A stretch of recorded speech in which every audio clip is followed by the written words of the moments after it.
nagamit ako ng aking mini microphone. Mag-unbox ako ng isang blessings na naman na aking natanggap from isang supermarket, from Migros. So, nakatanggap ako ng isang karton. Hindi naman siya kalakihan. Very happy ako kasi syempre blessings na yan. Tingnan natin ngayon. Super happy talaga ako mga mamshi kasi every Ramadan talaga ang dami kong blessings na natatanggap. Yung anak ko is may nagbigay din sa kanya ng pera na 600 Turkish lira. So, hindi pa naman tapos ang Ramadan but binigyan na siya. Yung namin, dyan sa kapitbahay namin na dito lang sa kaharap namin na apartment. And then, binigyan siya ng tinatawag nilang mga aboy-jubor. So, hindi ko pa to binuksan. Ngayon ko pa lang titingnan kung anong laman nitong binigay sa anak ko. So, ito, separate ito. Hindi ito galing sa supermarket na nagbigay nitong nakakarto na grocery. So, ayan yung aking buhok mga mamshi, ginanyan ko lang. Siguro kung mapansin nyo, hindi ko masyadong naigagalaw itong aking left hand. Super sakit talaga mga mamshi. Iwan ko na lang. Umiiyak talaga ako. So, ngayon nandito na si Dodong. Mga ilang araw na siya nandito. So, nagpahilot ako na nagpahilot. Walang bimbangan na nagaganap. Kasi super sakit ang aking kamay mga mamshi. Hindi ko talaga maigalaw ng maayos.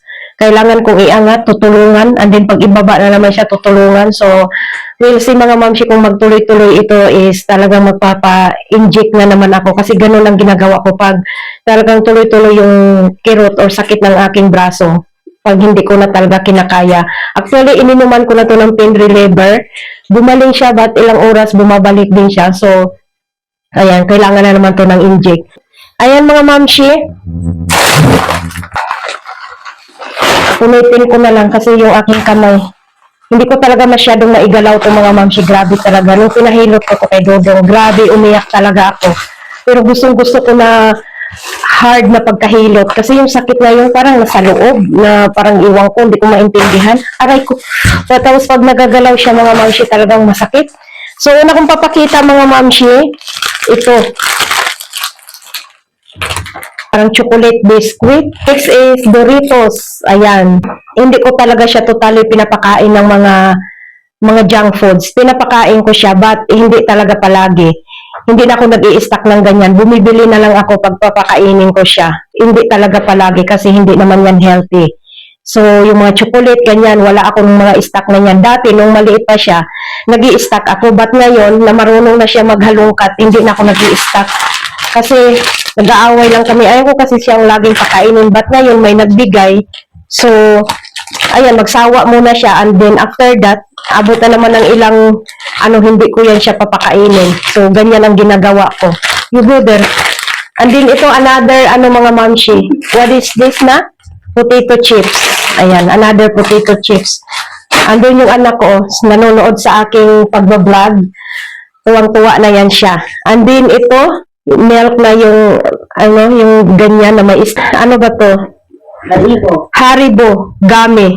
Lalo na itong ganito mga mamshi, hindi yan siya laging nakakakain talaga. Once a month. Kaya, minsan, pag pumupunta kami sa ibang bahay, tapos may mga ganito, binibigyan siya. Grabe talagang tuwa niya. Ano siya? Kasi, although minsan naawa ako sa kanya, kaya lang, hindi naman kasi ito healthy mga mamshi talaga sa totoo lang. Pero pinapakain ko siya kasi siyempre kawawa naman kung hindi mo pakainin, but wag palagi. Naku po, ang gustong-gusto niya na Kinder Joy. Yung ano bang tawag nito? Surprise egg. Chocolate, biscuit, Milka. Next station. Next is wafer. Chocolate, ba to? Chocolate stick.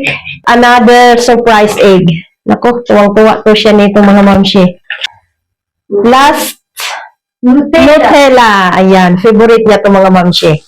Pag binibilang ko siya ng ganito, Diyos ko Lord, hindi yan abutan ng ilang araw.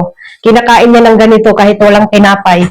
O minsan kahit may tinapay, ayaw niya sa tinapay. So, ayan. So, ayan mga mamshi, yan yung bigay lahat ng yung kapitbahay. You give mommy the blow chair. Nahirapan ako mag-gak-ang sa Bisaya pa man. Will you throw the chair? So, ayan mga mamshi, ito yung nakakarton. Hindi naman siya kalakihan, but we'll see kung ano ang laman nito. So, tinignan ko ang ibabaw nito, but ibabaw lang, hindi ko na hinalungkat. So first is tawag nila dito is arpa, yung ginagawa tong sabaw. Hinahalo din to nila pag nagluluto sila ng rice. Ayan. Sugar, 1 kilo. And then, macaroni, asin. Ito, ano ba to? Yung muhot, yung ano to siya mga mamshi. Ano bang tawag nito sa chickpea. Pero ano na siya, luto na. So, ready to ano na lang to. Parang timplahan mo na lang siguro to.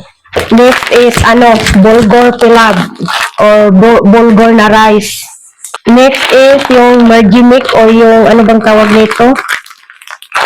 Merjimik yung ginagawa nilang sabaw. Sulat ko na lang sa screen, nakalimutan ko ano bang tawag nito sa English. Dito cook na sabaw. Another macaroni. And then ito na yung nohot na hilaw.